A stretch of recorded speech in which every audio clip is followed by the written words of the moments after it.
So today I'm basically going to give you a crash course in finding and applying for grants. So very happy to answer questions. A lot of you, just so you know, you're all very much in the, so some of you have written grant applications before and some of you haven't. So feel free to ask any questions. No question is a stupid question. So just put your hand up. I can't actually see everyone on the screen that I'm in. So feel free to unmute yourself and interrupt me if you do want to ask anything along the way. I'm from the Grants Hub. So I started the Grants Hub back 7 years ago in response to seeing a need to help people find and apply for grants. And previously I'd been working in another local government, not Latrobe, somewhere closer into Melbourne, and saw a real need to help community groups and businesses find and apply for grants. So essentially used to do this, but in local government, saw the need for something like the Grants Hub and started that. So that's pretty much the history behind why I'm here today. So it's great to be back running a workshop like this again. It's sort of where the whole thing started. So yeah, hopefully you find it really helpful today. So firstly, going over to today's slides, it is a bit of a crash course. So feel free to go back through and look over any of the slides when you get back to them. We're going to go over where you can find grants firstly, then just 5 top grant tips. So if you can only be in this session for 10 or 15 minutes and then you have to duck off, you'll at least get some takeaways from that. And then the next one is grant guidelines. We're going to delve really deeply into reading grant guidelines and the importance of them. And then also finally writing a grant application.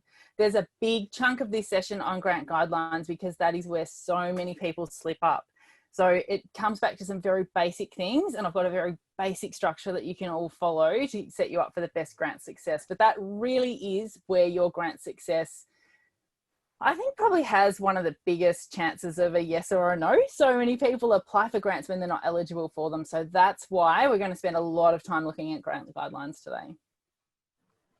So firstly, where can I find grants? So often the thing is you'll be in your business, and most of you are from businesses. Some of you might be involved in community groups as well, but very commonly you might be talking to a friend and you'll be like, I need a new coffee machine. They'll be like, you can get a grant for that. Just go and get a grant for that. There's grants for everything. It's a very common thing that people say. So yes, there are a lot of grants. No, there are not grants for everything. So I don't want to burst anyone's bubble, but you can't get grants for everything. So the trick is in learning what you can get grants for, but then also where you can find them, and then how do you actually apply for them. There are some main places where you can find grants for businesses. So this is specifically for businesses. If this was a bunch of community groups, there would be a heap of different places you could look for funding, and Google searching, a lot of it comes back to Google searching if you don't use something like the Grants Hub. So for business, the best place to start usually is local government, and you're very lucky in Latrobe to have an excellent business grants program. Not every local government now runs a business grants program. So it's truly excellent that Latrobe City is still giving people this opportunity because it's just not available anywhere. So make the most of it. It's an excellent place to start with grant funding. Then you can look at the Victorian government. So I've got some of these URLs up there that you can take note of. But if you just typed in like Victorian government business grants, these things would come up for you into Google. Then we've got the Australian government. And then if you want somewhere where you can search everything, that's what the Grants Hub's for. So we're a membership-based thing. You can do a 14-day free trial. This is definitely not a sales pitch for the Grants Hub, but it's just we have everything listed in the one place. So for business, there's not grants just from government. You can also get them from corporates and privates, not philanthropic usually for business, unless you're a social enterprise. But pretty much every grant available in Australia is listed on the Grants Hub. So when we start with something like Latrobe City, you've got the small business grants program. That's what's open at the moment, and they're grants up to $5,000. Now for a business, that's a small amount of money for a lot of businesses. But these are like your stepping stones into the grants world. So this is where my #1 recommendation would be to start with your local government grants program first. There's a couple of reasons. Smaller applications, smaller grant values usually mean smaller and more straightforward grant application forms. So that makes it easier for you to apply for the grants in the first place. Also, local government are really good at helping people. They want you to succeed. They want their local businesses to succeed. So it's an excellent way sorry, I'm in a caravan here. It's getting a bit hot. I'm actually up in Queensland doing this one. A long story. We were kind of out during lockdown and I'm like, I'm getting a bit hot. I'm sitting here in Noosa in this little hot caravan. Pop the aircon on. Yeah, so local government usually really wants you to succeed. Then Latrobe City also has the community grants program, which is very extensive if you're part of a community group, but it's not for businesses. And then there's the Latrobe City Trust as well. So you've got a really comprehensive program there for grants, but again, not for business. So if you're in community groups, any of them, look at the works, but for business, you want to stick to that program. When you get to Business Victoria, so that's state government, when I did a search the other day, there's 53 grants currently available for regional Victoria, and they're the different industries that they're primarily focusing on at the moment. So you've got industry and manufacturing, jobs and infrastructure, bushfire recovery, tourism and drought.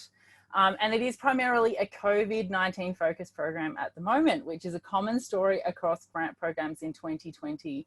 There is a major shift across the board, philanthropic, government, whatever it is, to COVID funding projects. So if you can build your project into something related to COVID, that's going to place you in the best possible position to get a grant in 2020, definitely in early 2021, and then we'll see what happens next year after that. But there's so much, I mean, you all follow the announcements of press releases. Every time more money goes into one area, it has to come from somewhere. So some of the other grant programs have stopped that are traditionally available through local government and state government. And then the flow and effect will be federal government as well. These are like the next step up for government business grants.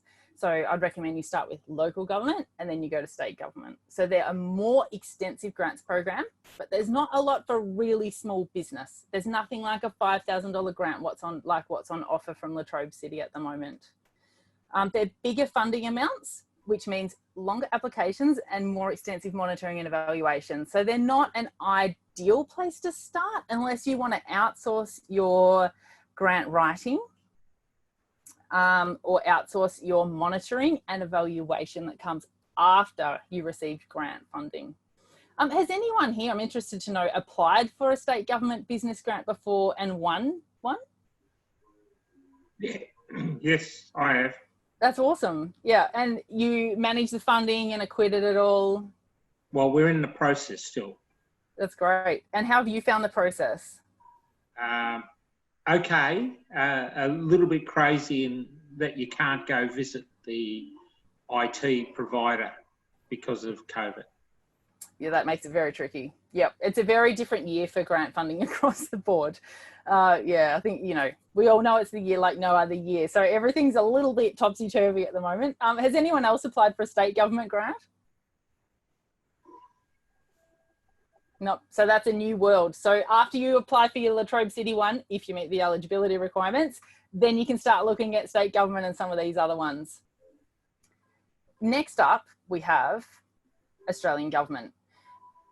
These ones are like, I've got my tip at the bottom, don't start here. If you start grant searching and grant applying with federal government grants, you will never, ever, ever want to even look at a grant application again. It's like, they're sort of the epitome of grant applications. Highly recommend that you get a professional to write them for you if you can, or get some advice from someone else as well. But the Australian government does have a postcode and industry search available on their website. So you can type in, you know, your exact postcode that you're in and then your industries, and you can see what is available on there. So they've got a very similar focus at the moment to what the Victorian government does. They do put in a bit more tech and entrepreneurship funding and export, but it's not small grants. You won't get a $10,000 small grant to start up a business, or they won't fund an entrepreneur to, you know, grow from $20,000 to $100,000 turnover. These are big volumes of money. They're kind of the ultimate in business government grants. Big funding equals very long applications, as in 40 to 50 pages, supporting documentation, a lot of it required, and very extensive monitoring and evaluation. And that's one part that people sometimes forget when it comes to grants, is that it's not just about thinking of a project and applying for the grant. You have to be able to manage that grant funding and then monitor it and evaluate your project, and then acquit the funding, which means essentially making sure everything's added up and you've done what you said you were going to do for the grant application. Has anyone here applied for an Australian government business grant? No, they're massive.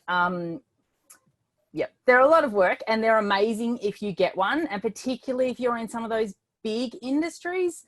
Very cool. But yeah, not work up to that. Make it like a step-by-step approach for it. I've only got sporting grants from the Sporting Council. That's about it. Oh yeah, federal. great. Yeah. And they're still, like, it would have been a fairly extensive application process.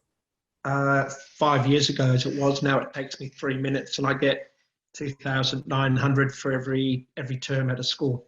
Yeah, that's great. So you've obviously kept all of your grant information in the one place. You've got an extensive grants file done, the works. The government keeps it all there. Actually, they're very good at it. And so they have all my information. I just plug in what I want to do, and they send me the money 2 weeks later. Yeah, that's great.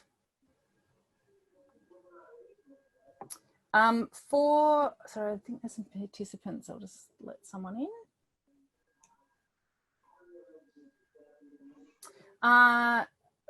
Then we've got the Grants Hub. So we're a searchable membership-based grants directory. We list all grants in the one place. Now for business, there's not just your government grants. There is also corporate grant funding. More and more of it is coming out for business, particularly small business in regional areas or for social enterprises. So things like, places like your Westpac Bank, Bank of Melbourne, Sun Super, Energy Australia Lawn community grants, then philanthropic funding. Sometimes they'll put in a business grants program in there. And then other places like the Gippsland Primary Health Network, particularly if you're in any community groups. But so there's not just government grants available. There are lots of other places that you can also look for grants. So that's the beauty in doing, jumping on something like the Grants Hub, or you could also spend hours searching on Google if you want. That's a free way to do it. You'll still find grants, but there's a lot out there. And so something where you can search for everything all at once is pretty helpful. Got a few new people joining the group. We've also got some free grant resources on the Grants Hub's website. So we're just thegranthub.com.au. There's a lot of stuff in there, from basic grant writing through to someone from state government wrote a whole bunch of resources for us on applying for state government grants programs for businesses. So jump on there if you want to have a look, and you'll find a lot of really helpful information. It's all just free. Now, 5 top grant tips. Number 1, make sure you're eligible to apply. Read the guidelines of all of the eligibility criteria before you start your grant application. Number 2, get in touch with the funding body before writing your application, if you can. And I know La Trobe City are doing this, and they should be commended for it because they're giving some really good information out before you even start writing your grant application. It's better to ask questions directly rather than guess what the funding provider is after. And they will usually answer your questions for you and really point you in the right direction. I was speaking to someone from Sun Super, so they run a great grants program. I was speaking to their funding coordinator earlier in the year, and someone was looking at applying for a cafe-based social enterprise project. And the message was basically, we love it, but we just funded that in the last round, so it's not our priority for the next round. So straight away, even though the guidelines don't say that, that saved that organisation a bunch of time trying to put a grant application together, and they know now that they should just wait until next year to have a fairly good chance of success. Tip number 3, never change the format of a grant application. Funding bodies hate it. They can't assess them really easily and all in a row if people are changing things and changing font types. And, online application forms have been a great development in the grants industry. But still some people do some pretty impressive edits to application forms and formatting and write things all in capital letters. Just write it how they want you to write it. And if you're not sure, if you don't know if you should be writing it all in capitals, just ask. Just, ask them what they want to see. You want to make it easy for funding providers to assess your application. Tip number 4, don't use fancy language just for the sake of it. Keep your grant applications clear and concise. So say exactly what you want to say with using the words that you need to say. You don't need to sound like you're trying to you know, throw in a bit of Shakespeare into your grant application for the fun of it. It's just keep it simple. We don't need big complex things that no one understands. A little secret tip I've heard before is target your application, or any writing actually, to a grade 5 level student. So think of someone who's in grade 5, so they're about 11 years old.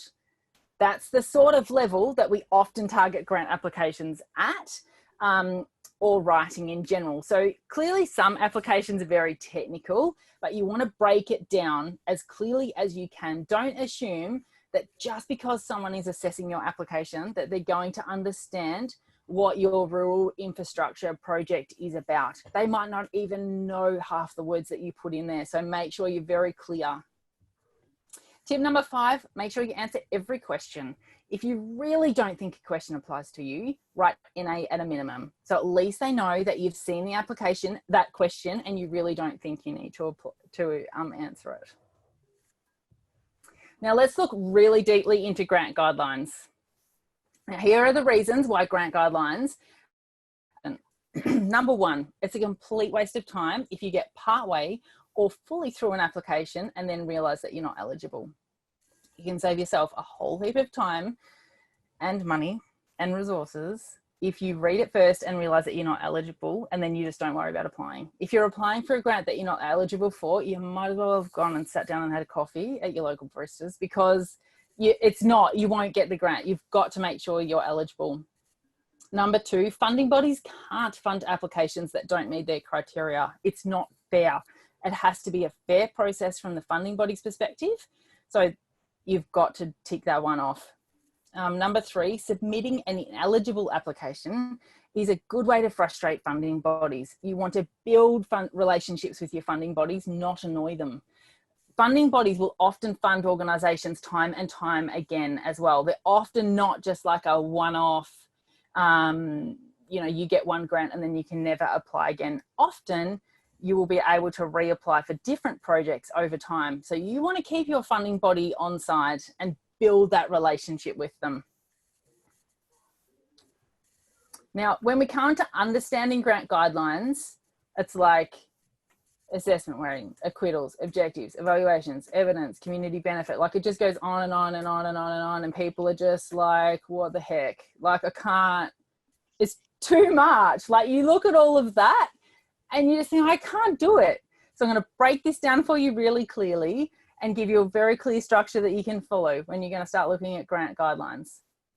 You don't need to feel like that. We can break it down so it's something that you can understand. So this is how I read grant guidelines. Now, this is not some be all end all rule. I'm just saying how, like, I read so many grant guidelines. This is how I do it to save myself or whoever I'm writing grant applications for a lot of time. I actually start with looking at the applicant eligibility first. So I don't necessarily read I'd read the summary, but then I'd go straight to the applicant eligibility. If I can't meet that applicant eligibility, don't apply. Just stop. Don't even bother reading anymore because you can't apply for it. If you can tick that one off, then I go to the grant objectives. So I'd go back to the first page and I go, okay, these are the grant objectives for this particular program. No, that doesn't fit my project. Okay, I'm going to stop. I can't apply for this grant. Or yes, I can apply for it. So I'm going to look at the project eligibility. So we've got applicant eligibility. We're going through this in more detail, don't worry. Applicant eligibility, then project eligibility. These are two completely different things that we'll look at soon. No, you can't, don't. If your project doesn't fit it, don't apply for it. Wait until your project is ready and then apply for it in another round. If you can tick those things off, then go ahead and read the full grant guidelines. Only read the full grant guidelines then, because otherwise you've potentially read 5, 10, 15 pages of guidelines for possibly no reason. So make sure you tick off those first 3 and then read the full grant guidelines and then look to apply only after you've done all of that. Does that make sense to people? It'll save you a lot of time if you follow something like that. Now, looking specifically at the La Trobe small business grants, these are my first impressions of the grant guidelines. They're very clear and concise. They have very clear eligibility criteria. They give examples of what can be funded and what can't be funded. They include comprehensive assessment criteria, and they also give you a contact for further information and or assistance if required. Ticks across the board. Like in terms of grant guidelines, these are excellent. So I know I've already said it, and it's not just because I'm doing this session today. This genuinely is a great grant to use as an example for this. And it's, you know, it'll be beneficial for you because we're really going to break this down, and you can see, I know some of you have already applied for the grant, and Alison, I've checked with her. If you learn things today and you go, oh my gosh, I did not do that in my application, they're going to let you edit your application and resubmit it if you want to. So this is a great chance for you to learn what you can and go, I could really strengthen my application in this way. So firstly, let's look at applicant eligibility. Here's the eligibility for La Trobe small business grants. So we've got small businesses that employ 10 or less full-time equivalent. Make sure you note that full-time equivalent bit. I'll fly over these because we'll look at this in more detail in a minute. They've got you have to operate the majority of your business in one of the following sectors, or if the business operates outside of these targeted sectors, evidence of significant impact, that's negative impact from COVID-19, needs to be demonstrated.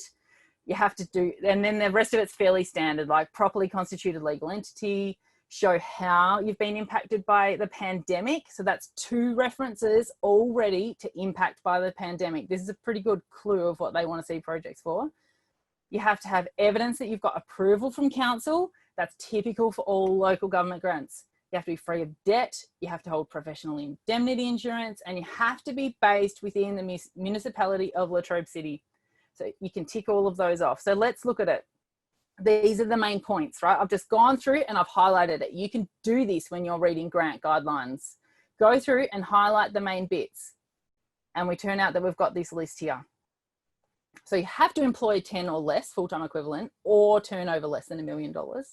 You have to be in one of those industries mentioned there or have significant impact from COVID-19, constituted legal entity, impacted but during the pandemic, council approval, free of debt, professional indemnity and public liability insurance, be based within the municipality. If you can tick that off, yes, you can read further. Go to the next point.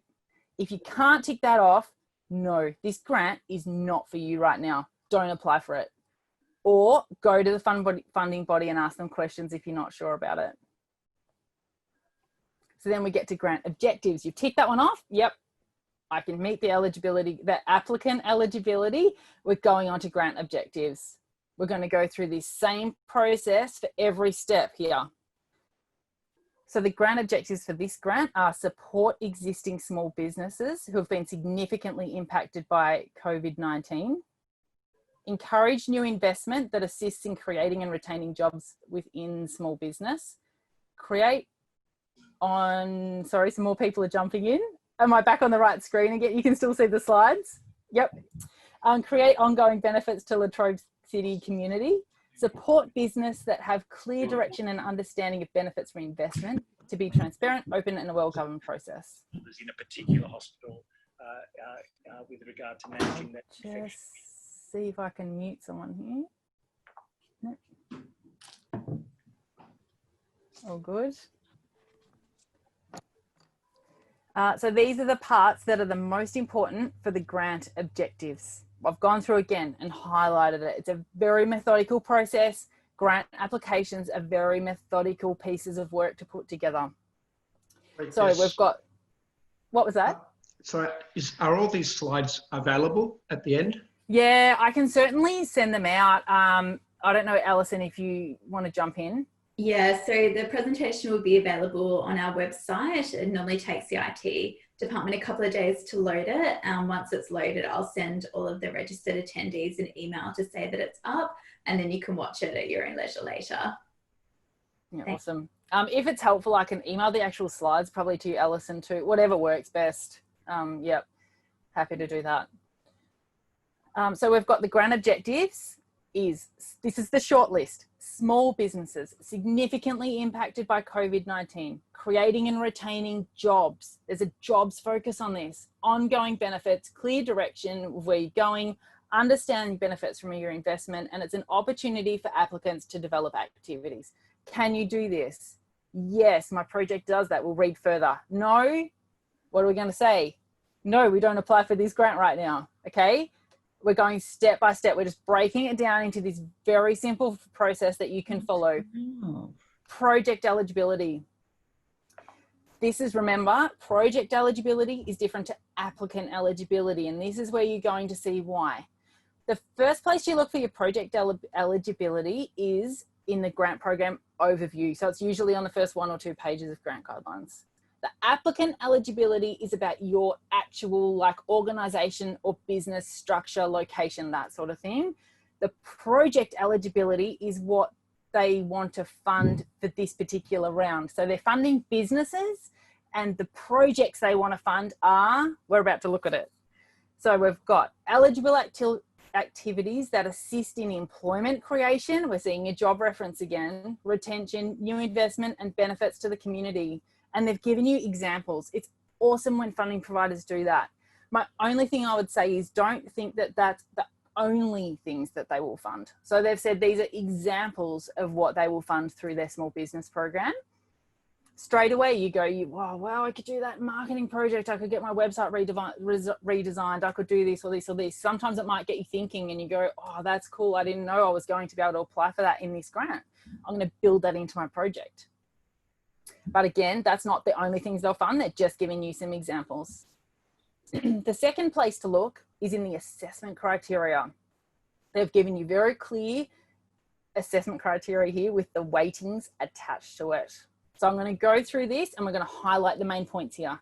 So we've got employment creation and retention, new investment, benefits to the community. They want to see how you need to demonstrate how the COVID-19 pandemic has impacted your business, how the proposed activity will lead to new business opportunities, job creation and or retention, that you've demonstrated a clear business, you've got a demonstrated clear business direction and understanding of the benefits from the investment. There's a lot of words here, but if you slow it all down and reread everything, things do start making sense.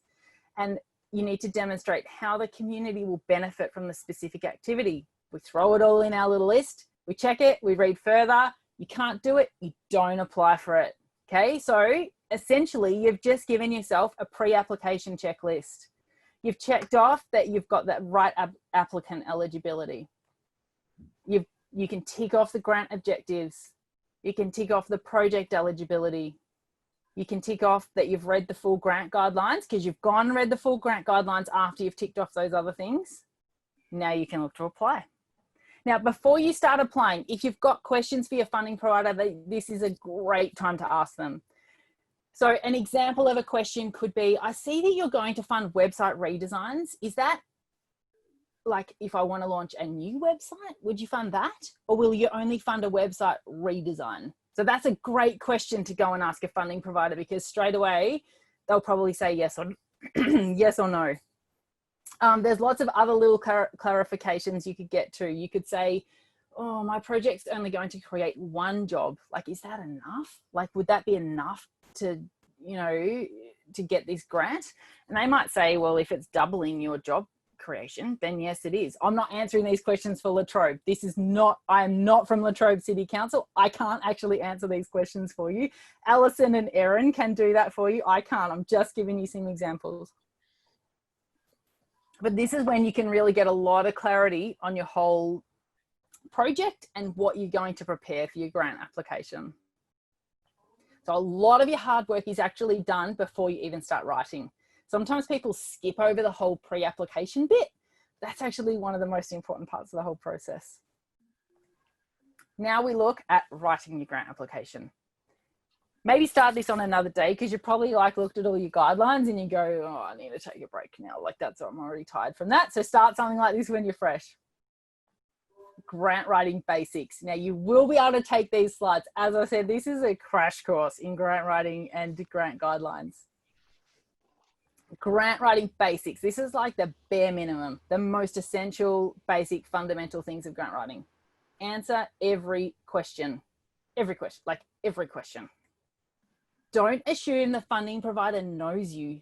Now, this is a big one, because sometimes actually, even if they do know you, you have to assume that they don't know you, because they can't assess things that they just have off a friend's basis. Or I remember Alison came by my cafe and grabbed something. Oh, she'll remember who I am. Or, you know, or Erin came and she checked this out and so she'll be happy to give me a grant. You can't assume that the funding provider knows you, because you don't know who's going to sit on the assessment panel. And you want to really sell yourself as an organisation or a business. Often applications are only assessed on what is written in your grant application. They can't base decisions on prior knowledge. That's not an equitable process. You have to make sure you write in your application what you want them to assess you on, not just assume that they know. On that last one, I've sat on grant assessment panels as well. So I've done sort of both sides of it. And very often a grant assessment panel will sit there and weight the questions. Like they'll just mark it all out of 10, you know, like you've got your assessment criteria coming up later here. They'll just say, oh, they got an 8 out of 10 for this, they got a 6 out of 10 for this, they got a 9 out of 10 for this. It's a weighted process. So you've got to make sure you include as much evidence and answer your questions as you can. Submit all of the supporting documents required. So if it comes down to 200 people apply for this grant and there's only 50 grants to give out, the easiest way to cull things is you've got to think through the mind of the funding provider. So an easy way to cull who you should fund is, oh, well, they didn't submit their incorporation certificate, they didn't submit their insurance certificate, they didn't have any letters of support, they didn't submit the documentation that we asked for, they didn't submit a business plan. Out. Like it's a fairly non-emotional process when you're sitting on a grant application panel. That's how it works. Make sure you've got all of your supporting documents there. Keep your funding provider happy. That's the secret. Attach letters of support, even if they don't ask for them. If there's an opportunity to submit additional attachments, like sometimes they'll say, or quite often actually, attach anything else in one PDF document. That's sort of a very common thing that funding providers will give you space for. Get some letters of support if you don't have them sitting there. So get one from maybe your local MP or a community group that uses your business, or you might get Headspace that comes and uses your farm, and they can write you a letter and say, this farm is so valuable to our community program. You know, these are the things that start to build a case for why your project should be funded. Show evidence and look at assessment weightings and divide your time and effort accordingly. So if one part of the assessment criteria is 10%, don't spend 90% of your time on that section of the application. Sort of divide it up according to the weightings, and make sure your budget adds up.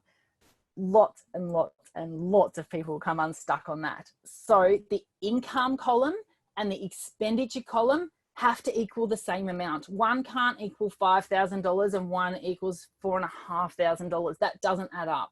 So you've got to put down your costs on your expenditure and your income, including the grant, on the income column. So they both have to equal the same amount of money. Now, for the Latrobe City Small Business Grants, let's look at the assessment criteria that they've given you. The first question is, please provide a summary. Sorry, I've got a typo in there. Please provide a summary of how your business has been impacted by the COVID-19 pandemic. Attach evidence. I want to have a quick brainstorm here of evidence that all of you think you would submit with this question. This is evidence. This is not just saying, oh, I think this and I wish that. And it's evidence. What sort of evidence do you all think you could attach to something like this? Financial statements. Yep, awesome. Payroll. Yep, payroll. Any other ideas? They're perfect.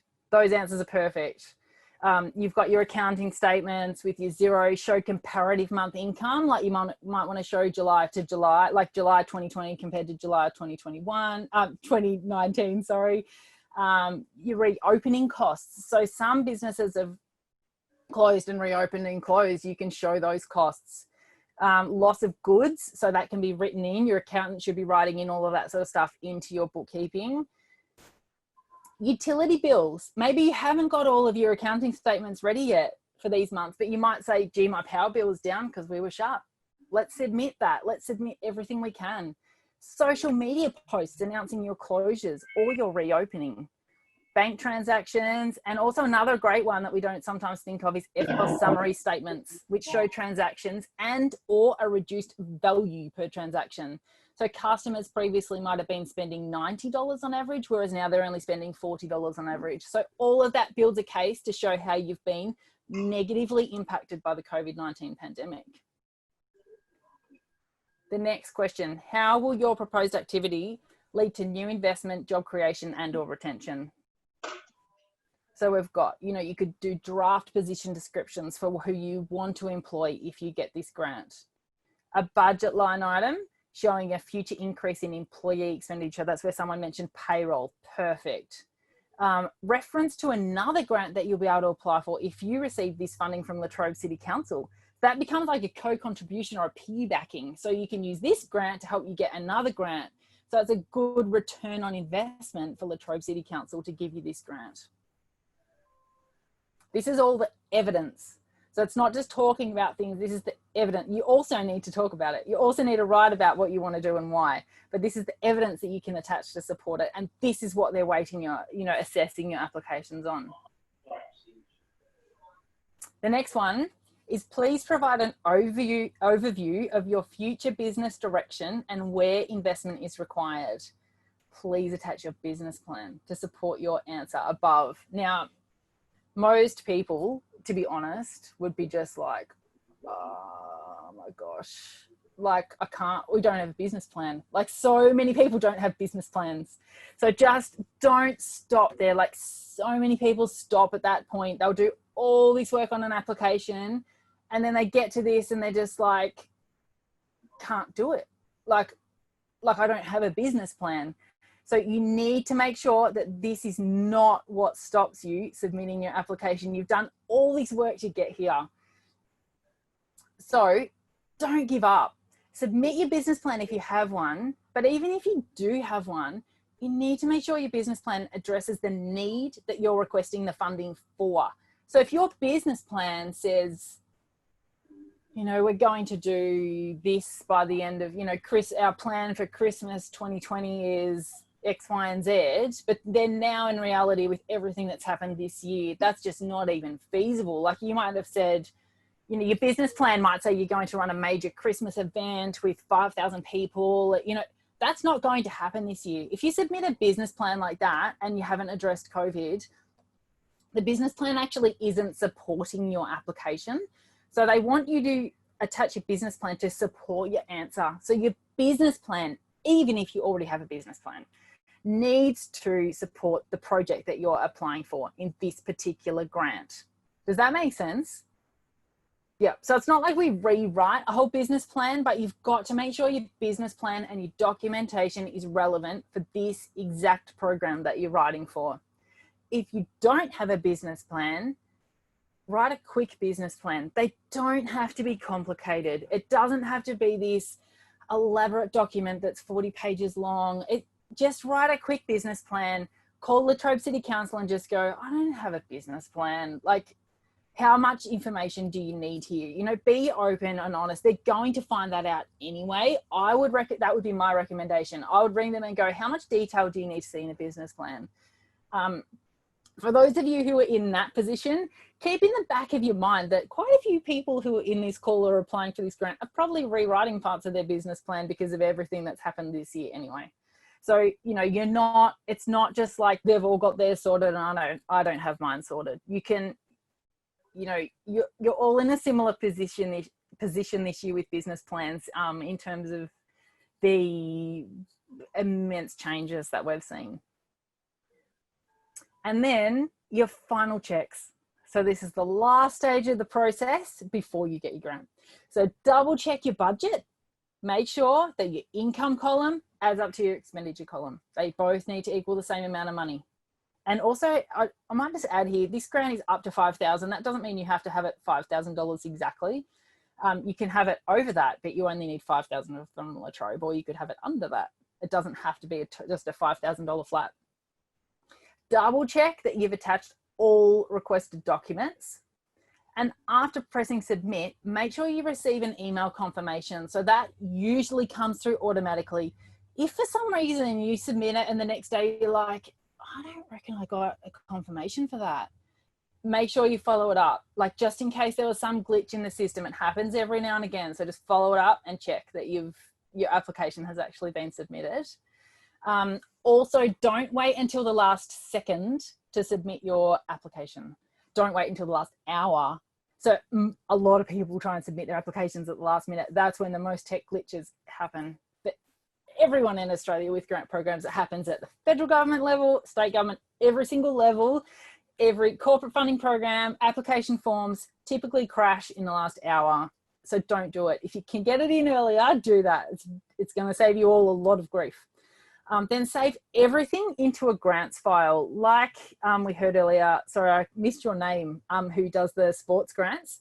As he said earlier, he's got everything saved now in a grants file. So once you've done your first application, which is usually the hardest, like you're just starting from a blank canvas, save everything into the one place and be organized, and then you'll have it all there ready for the other applications that you want to submit in the future.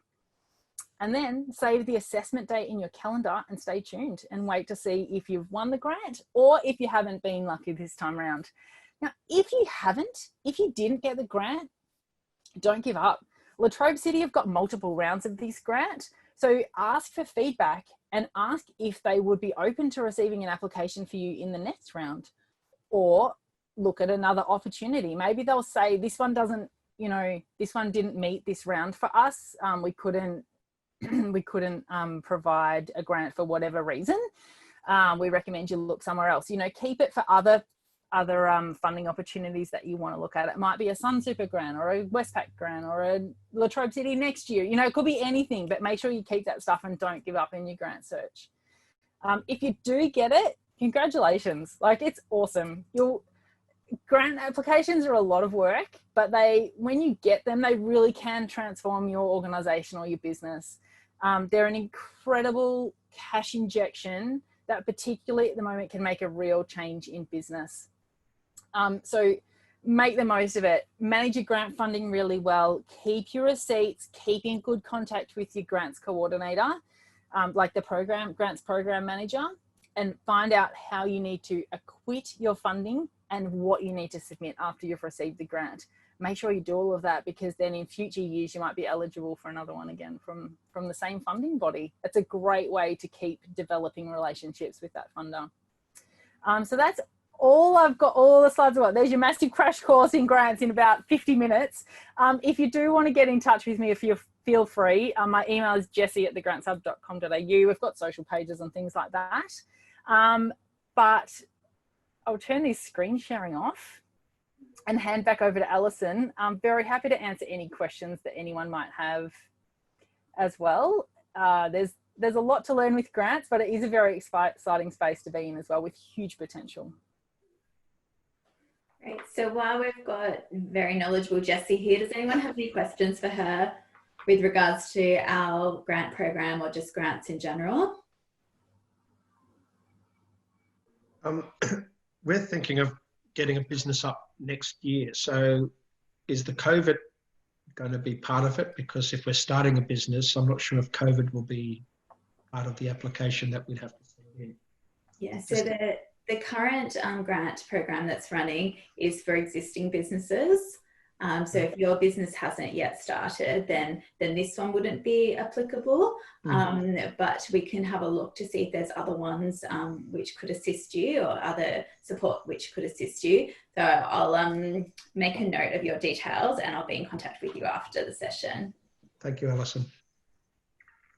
Great. And I can see in the chat, Karen asked a question which Erin, one of my colleagues who's here, has jumped in and answered. So for those of you who haven't looked at the chat, one of the questions, or one of the assessment was that it needed council approval. So that was in relation to any permits that might be required, either from our health department, local laws, etc. That just needs to be obtained prior to submitting your application. Yeah, I have a question, Alison.